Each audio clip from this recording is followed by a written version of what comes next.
Auzubillahiminash-shaytanir-rajim. Bismillahir-rahmanir-rahim. Dear students, I hope you are all well about your health and iman. I am Professor Dr. Mirza Muhammad Akmal Nadeem, your computer teacher. Dear students, cyber से इन्फोबाइट के platform से हम लोग intermediate part 1 का syllabus जो है वो 2025 new addition computer science के हवाले से जो है उसको डिस्कस कर रहे हैं, जिसका यूनिट नंबर 9 हमने एंटरप्रेन्योरशिप इन डिजिटल एज, यानी कि आजकल की दुनिया के अंदर हम लोग जो है वो किस तरह एक अच्छा बिजनेस जो है वो रन कर सकते हैं, एक अच्छा वेल प्लान बिजनेस जिसके थ्रू हम लोग प्रॉफिट कमा सकते हैं और एक वेल ऑर्गेनाइज जगह के ऊपर स्टार्ट कर सकते हैं जिसके अंदर हमें लॉस के चांसेस बिल्कुल कम हो। हम ऐसा बिजनेस जो है वो स्टार्ट कैसे कर सकते हैं, हम इस पूरे चैप्टर के अंदर यही डिस्कस कर रहे हैं। इसके मुख्तलिफ स्ट्रेटेजीज हैं, उसकी प्लानिंग्स हैं, उसके एनालिसिस हैं और डिफरेंट टाइप्स की जो चीजें इसके अंदर डिस्कस कर रहे हैं हम लोग, वो सारी की सारी हम एक अच्छा बिजनेस स्टार्ट करने के लिए या फिर अगर हमारा बिजनेस चल रहा है उसको बेहतर बनाने के लिए जो है वो हम लोग उसके ऊपर काम कर सकते हैं। आज का हमारा टॉपिक है basically analysing the market data. कि मार्केट का जो डाटा है हमारे पास उसको हम कैसे एनालाइज कर सकते हैं, यानी जो भी मार्केट के अंदर अब बिजनेस चल रहा है हम उसको कैसे उसका तज्जिया कर सकते हैं, उसकी डिफरेंट चीजों को कैसे चेकआउट कर सकते हैं। ठीक है बेटा, आज का टॉपिक स्टार्ट करने से पहले आप लोगों को सिखाऊंगा चैनल को सब्सक्राइब कर लें, बेल आइकन पे क्लिक करें ताकि आने वाली वीडियोस आप तक पहुंचते रहें। जी बेटा, जब भी हम लोग अच्छी तरह से एक दफा जो है मार्केट को रिसर्च कर लेते हैं तो उसके बाद रिसर्च करने की different techniques, quality wise, quantity wise, या फिर हम लोग जो है उसके अंदर जो है वो इस्तेमाल कर लेते हैं अपना फोकस पर्सन को, या फिर हम लोग सर्वेज कंडक्ट करते हैं। उसके बाद जो नेक्स्ट ऑप्शन आती है हमारे पास वो एनालाइज की आती है। उसको एनालाइज भी करना है हमने चीजों को comparatively. So this means that reviewing the information to find the pattern. जो इन्फॉर्मेशन हमने कलेक्ट की है डिफरेंट टेक्निक्स के through, different qualities quantity research जो हमने की है, और इसके अलावा जो हमने फोकस ग्रुप की से इंफॉर्मेशन कलेक्ट की है, तो उनके थ्रू जो कहता है जो हमने फाइंड पैटर्न्स किए हैं, ट्रेंड्स किए हैं and insights that can help to guide your business decision. उसके बाद अगर हम उसको अच्छी तरह से एनालाइज करेंगे, उसका तज्जिया करेंगे, उसको बेहतर बना के उसको अच्छी तरह से छानबीन उसकी कर लेंगे, तो क्या होगा, हमारा जो और भी बेहतर प्लान बनेगा। उससे जो है वो हमारे पास जो है वो बेहतर डिसीजन लेने की कि क्या हमें ये बिजनेस स्टार्ट करना चाहिए या नहीं बिजनेस स्टार्ट करना चाहिए। ये सारी की सारी टेक्निक्स जो है वहां पे पता चल जाती है। जी बेटा, सबसे पहले इसके अंदर understanding the trends and patterns को समझना सबसे ज्यादा जरूरी है। मतलब कि when we analyse the market data, one of the key objective is to identify the trends and pattern. Trends and pattern क्या है, मतलब कि उस वक्त कौन सी चीज ट्रेंडिंग में है, कौन सी चीज जो है वो किस तरह से चल रही है। लाइक दैट हम लोग सीजनल बात कर लेते हैं। हम लोग एक शॉप बनाने जा रहे हैं कपड़े की, ठीक है। अब उस वक्त सीजन चल रहा है विंटर का, क्या हम लोग वहां पे समर सीजन के कपड़े रखेंगे? बिल्कुल ऐसा नहीं है। क्यों? क्योंकि वहां पे विंटर सीजन चल रहा है और वहां पे बाकी भी मार्केट के अंदर जितनी भी शॉप्स है वहां सबके ऊपर जो है वो क्या आ गया इस वक्त, जितना भी विंटर का, जितने भी विंटर के क्लोथ्स हैं, यानी कि चाहे वो जैकेट्स हों, चाहे वो हमारे जो है वो कपड़े हों या कोई भी चीज हो, सारी विंटर रिलेटेड पड़ी होंगी, तो हम वो चीजें ला के रखेंगे तो हमारा कामयाब होगा बिजनेस। इसी तरह जो है अगर हम लोग समर सीजन की बात करें तो हम लोग अगर एक कोई बेकरी या फिर हम लोग शॉप कोई सुपर स्टोर बनाने जा रहे हैं तो वहां पे जितनी भी कोल्ड आइटम्स है उनको रखेंगे तो वो बहुत ज्यादा चलेंगी क्योंकि उनका ट्रेंड है। और पैटर्न क्या होता है, पैटर्न के अंदर देखा जाता है कि हम लोग जब भी जहां पे बिजनेस कर रहे हैं वहां पे लोग किस तरह का टेस्ट रखते हैं, कौन सी चीजों को जो है वो प्रेफर करते हैं, किन चीजों को प्रेफर वो नहीं करते। और इसके अलावा देखते हैं कि मार्केट के अंदर बाकी शॉप्स जो हैं उनके अंदर किस चीज को ज्यादा तरजीह दी जा रही है, कौन सी चीज जो है वो इस वक्त ज्यादा खरीदी जा रही है, कौन सी चीज जो है वो इस वक्त बैकवर्ड जा रही है। तो हम लोग अपने बिजनेस के अंदर उस चीज को शामिल करेंगे जो बेहतर जा रही है, हम उससे भी मजीद बेहतर बनाने की कोशिश करेंगे। ठीक है बेटा। नेक्स्ट उसके बाद हमारे पास आ जाता है सेगमेंटिंग द मार्केट। मार्केट जो है वो उसके अंदर सेगमेंट्स क्रिएट कर लेना। जब भी हम कोई बिजनेस करते हैं उसके अंदर डिफरेंट एजेस के लोग जो है वो सेलिंग परचेजिंग हमारे पास करते हैं। तो सेलिंग परचेजिंग के लिए जो है वो उनके लाइक दैट एज के लिहाज से, कॉस्ट के लिहाज से, और यानी कि आप देखें जो बहुत ज्यादा जो है वो अमीर तबका वो ऐसी चीजें खरीदता है जो बहुत ज्यादा अच्छे ब्रांड की होती है। जो एवरेज होते हैं वो हमें लाइक दैट एवरेज चीजें खरीदते हुए नजर आते हैं कि जो ना तो इतनी ज्यादा महंगी और ना इतनी ज्यादा सस्ती। और जो जहाँ पे लोग विलेजर्स आते हैं या फिर जो मजदूरी करने वाले या कम एवरेज जिनकी इनकम कम है, वो लोग जो है वो क्या करते हैं, वो लो स्टेटस चीजें खरीदते हैं। तो हम जहाँ पे बिजनेस स्टार्ट करते हैं वहां पे हमने देखना होता है कि कौन से लोग जो है वो सेलिंग परचेजिंग कर रहे हैं, तो हम लोग उन चीजों को जो है वहां पे रखेंगे तो वो लोग ज्यादा उसको प्रेफर करेंगे। Like that it is a process of breaking down a larger target market into the smaller more specific groups based on the factors like the age, that income or buying the habits. ठीक है।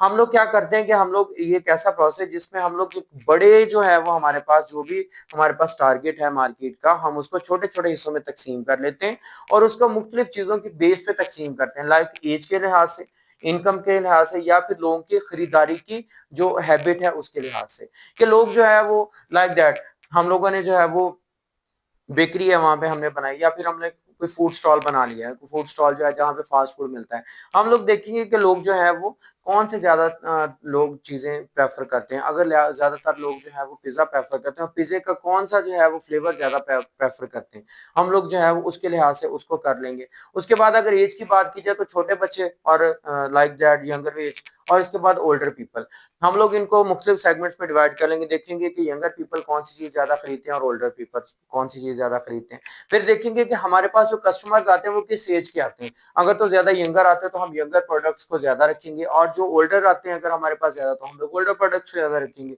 Same as इसी तरह जैसे seasonal की बात की कि winter season के अंदर हम विंटर की प्रोडक्ट्स रखेंगे तो ज्यादा सेल होंगी, और अगर हम समर की रखेंगे तो वो ज्यादा सेल नहीं होगी। तो इस तरह मुख्तलिफ सेगमेंट्स बना के हम लोग एक चीज को, एक ही दुकान होती है वही पूरा साल चलती है, विंटर में उसके अंदर विंटर प्रोडक्ट्स होती हैं, समर में उसके पास समर प्रोडक्ट्स होती हैं, ठीक है।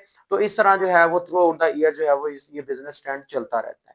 उसके बाद बेटा हमारे पास आ जाता है कंपटीटर एनालिसिस, ये बहुत ज्यादा जरूरी है। कंपटीटर कौन होता है? हमारा बिजनेस जो करने वाला, सेम एज के हम जहाँ पे शॉप बना रहे हैं, जाहिर सी बात है दूसरे भी लोग वही शॉप वही काम वैसा ही काम जो है वहां पे चला रहे होते हैं। मोबाइल मार्केट की मैंने एग्जांपल दी थी, सेम एज इसी तरह जो अगर हम लोग जो है वो एक ग्रोसरी स्टोर बना रहे हैं और साथ ही हमारे ग्रोसरी स्टोर और भी बना हुआ है, हम वहां पे जो आइटम्स रखे हैं हमने देखना है कि वो जो हमारा कंपटीटर है वो जो चीजें दे रहा है वो किस कॉस्ट पे दे रहा है, ठीक है। लाइक जो है वो अगर कोई सेल स्पेसिफिक लगा रहा है तो वो क्यों लगा रहा है, उसके पास जो प्रोडक्ट्स हैं अगर उसके पास कस्टमर्स आ रहे हैं तो वो किस बेस पे आ रहे हैं, उसकी प्रोडक्ट जो है वो किस लेवल की है, उसके अंदर कौन कौन सी चीजें जो है वो इस्तेमाल कर रहा है वो, उसके पास जो बिजनेस स्ट्रेटेजीज हैं वो कौन सी, इन चीजों को अगर हम अच्छी तरह से लर्न कर लेंगे तो हम लोग अपने बिजनेस को उससे बेहतर बनाने के लिए वो स्ट्रेटेजीज यूज करेंगे जो उससे भी बेहतर होंगी। लाइक दैट कहता है कि analysing the market data also involves looking at your competitor, आपका जो कंपटीटर है जो आपके साथ बिजनेस कर रहा है जो साथ वाला है उसको लाजमी तौर पे आपने टेस्ट करना है, उसको देखना है, उसके जो है वो जो चीजों को जो है वो देखना है कैसे वो मैनेज कर रहा है, by studying the competitor strength and weaknesses. अब उसकी कौन सी चीजें अच्छी हैं जिसकी वजह से कस्टमर ज्यादा आ रहे हैं, या उसके अंदर कौन सी कमियां हैं जिसकी वजह से कस्टमर उसके पास नहीं आ रहे हैं या बहुत कम आ रहे हैं। अगर हमें दोनों चीजों का यानी पता चल जाता है तो देन क्या होगा, प्राइसिंग स्ट्रेटेजीज उसकी कौन सी हैं एंड कस्टमर फीडबैक लोग उनके बारे में क्या कहते हैं, ठीक है, you can identify the opportunities to differentiate your business. तो आप अपने बिजनेस को उससे बेहतर बनाने के लिए जो है वो आप काम कर सकते हैं। लाइक दैट ब्रांडिंग्स चलती हैं आजकल, लोग जो है वो देखते हैं कौन सा ब्रांड ज्यादा खरीदा जा रहा है, किस ब्रांड को जो है वो लोग ज्यादा परचेज करते हैं। तो आप जो मार्केट के अंदर काम करेंगे, लाइक आप जो है वो आपने आपके साथ ही बाटा शूज वाले बैठे हुए हैं, आपने सर्विस की जो है वो शॉप खरीदनी, आपने दोनों की क्वालिटीज देखी, आपने देखा कि जो प्रोडक्ट्स उसके पास पड़ी हैं क्या मैंने उससे बेहतर प्रोडक्ट्स ला के रखनी है। अगर वो सेल कर रहा है तो उसके पास जितने भी काम करने वाले वर्कर्स हैं उनका बिहेवियर कैसा है, आप उनमें से कोई अच्छा बिहेवियर वाला देख के आप उस से भी बेहतर लाने की कोशिश करते हैं कि आपके पास जो भी लोगों को डील करने के लिए जो है वहां पे हमला हो वो बेहतर हो। आप अगर खुद डील कर रहे हैं तो आप कैसा डील करें उनके साथ, सेम इसी तरह अगर प्रोडक्ट ला रहे हैं तो उससे कैसे बेहतर ला रहे हैं। बेकरी के अंदर जो है वो बेकरी आइटम्स जो है वो कंपटीटर्स होती हैं, हर बंदा टेस्ट पे जाता है, फूड आइटम्स की बात करें तब भी टेस्ट पे जाता है, जिसका टेस्ट बेहतर होता है लोग उसको ज्यादा प्रेफर करते हैं। तो आपने जब भी ऐसा कोई भी बिजनेस स्टार्ट करना है तो आपने सबसे पहले वो बंदा देखना है, वो बिजनेस देखना जो ऑलरेडी रन कर रहा हो, और उसके अंदर कौन सी अच्छी चीज है जिसकी वजह से लोग जो है वो कोई ऐसी ऑफर दे रहा है, कोई ऐसी चीजें कर रहा है, या फिर उसका बिहेवियर ऐसा है कि लोग उसकी तरफ अट्रैक्ट होते हैं, या फिर अगर उसके अंदर कमियां जिसकी वजह से उसका बिजनेस लग रहा है कि फ्लॉप हुआ है, या फिर आपने किसी का फ्लॉप बिजनेस उठा के खुद खरीद लिया, अब उसको बेहतर बनाना चाह रहे हैं, तो आप उसके अंदर क्या करते हो, वो चीजें जो उसके अंदर कमियां थी अब उसको दूर कर लेते हो, आप कुछ ऐसी उसके अंदर रिफ्रेशमेंट लेके आते हो जिसकी वजह से जो है वो लोग ज्यादा अट्रैक्ट होना शुरू हो जाते हैं। उसका नाम चेंज करने से, उसका ब्रांड चेंज करने से, या किसी और कंपनी के साथ डील करने से, या सारी चीजें जो है वो मैटर करती हैं कंपटीटर्स को बीट करने में। उसके बाद बेटा हमारे पास आता था predicting the analysis, that it uses the historical data to forecast the future trends and the outcomes. ये हिस्टोरिकल यानी बैकग्राउंड क्या था, जो हम बिजनेस स्टार्ट करने जा रहे हैं वो जब पास्ट में चल रहा था तो उसके अंदर कौन सी चीजें थी और अब प्रेजेंट के अंदर कौन सी चीजें, और कौन सी उससे जो है वो पास्ट में आउटकम मिल रही थी, कितना प्रॉफिट मिल रहा था या लॉस हो रहा था, और अब अगर हम इसके अंदर बेहतरी लेके आएंगे तो उससे हमें क्या बेहतर चीज मिलेगी, कैसे प्रॉफिट मिलेगा, कौन सी आउटपुट्स मिलेगी, कैसे कस्टमर्स आएंगे, ये चीजें प्रिडिक्ट कर लेना हमारे लिए बहुत ज्यादा जरूरी होता है। इससे जो हमारा बिजनेस प्लान बेहतर रहता है। लाइक दैट हमारे पास जो है वो हम लोग एक जो है वो घड़ियों की शॉप जो है वो ओपन कर रहे हैं। पुराने दौर के अंदर जो है वो वॉचेज जो है वो ज्यादातर जो चलती थी, वो जो सुई वाले जिसको हम लोग आर्म वॉच कहते हैं वो चलती थी, उसके अंदर ट्रेंडिंग जो है वो चल रही थी। आजकल जो है वो डिजिटल वॉचेस को बहुत ज्यादा अहमियत दी जा रही है। डिजिटल वॉचेस के अंदर भी आजकल ऐसी वॉचेस चल रही हैं जो कि हमारी mobile tracker totally mobile phone related है, जिनको हम लोग डिजिटल वॉच का नाम देते हैं। तो वो डिजिटल वॉचेस आजकल बहुत ज्यादा ट्रेंडिंग में। तो पुरानी अगर हम लोग वॉचेस रखेंगे तो ओल्डर पीपल तो उसको खरीद लेंगे, लेकिन यंगर नहीं उसको खरीदेंगे। तो अगर आप लोग डिजिटल रखेंगे तो यंगर उसको ज्यादा परचेज करेंगे। तो इस तरह जो चीज ट्रेंडिंग में होगी अगर आप लोग उसको देखेंगे, उसके आउटकम तो हिस्टोरिकल बैकग्राउंड से हम चेक कर सकते हैं कौन सी चीज किस वक्त कितनी सेल हुई थी और उससे आउटकम क्या मिली थी, और अगर हम अब ये चीज रखेंगे तो उससे आउटकम हमें क्या मिलेगी।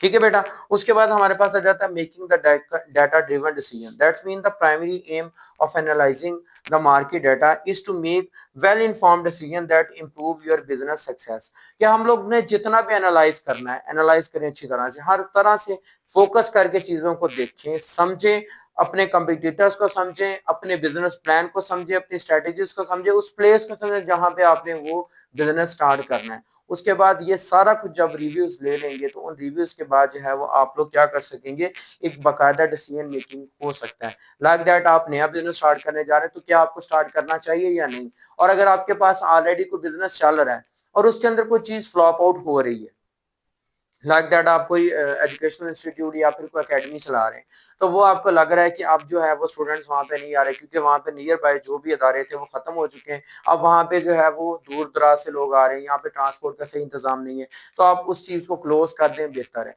इसकी बजाय कि आप उसको ज्यादा रनिंग में लेकर जाएं और उससे जो आपको आउटपुट मिले वो आपको लॉस में मिले।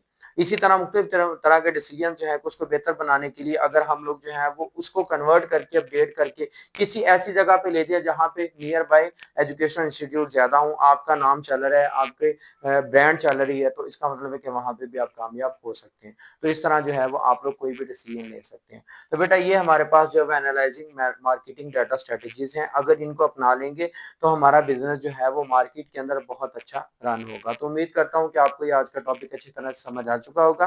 फिर भी अगर इसके अंदर कोई कंफ्यूजन, कोई मसला हो, कोई भी क्वेश्चन हो, तो लाजमी तौर पर फीडबैक में मुझसे पूछा करें। और इसके अलावा जो है वो अपने दोस्तों के साथ भी इस चैनल को शेयर करें और खुद भी इस चैनल को सब्सक्राइब करें और बेल आइकन पे क्लिक करें ताकि आने वाली वीडियोस आप तक पहुंचती रहें। और ये वाली वीडियो अगर पसंद आई हो तो इसको लाजमी तौर पर लाइक करें। और बेटा इल्म फैलाना एक इबादत है, नेकी है। जितना ज्यादा आप इल्म फैलाते हो अल्लाह ताला आपके भी इल्म में उतना ज्यादा इजाफा फरमाता है। तो दुआ में याद रखिएगा, अपना बहुत ज्यादा ख्याल रखिएगा। इंशाल्लाह मिलते हैं नेक्स्ट वीडियो के अंदर। जज़ाकल्लाह।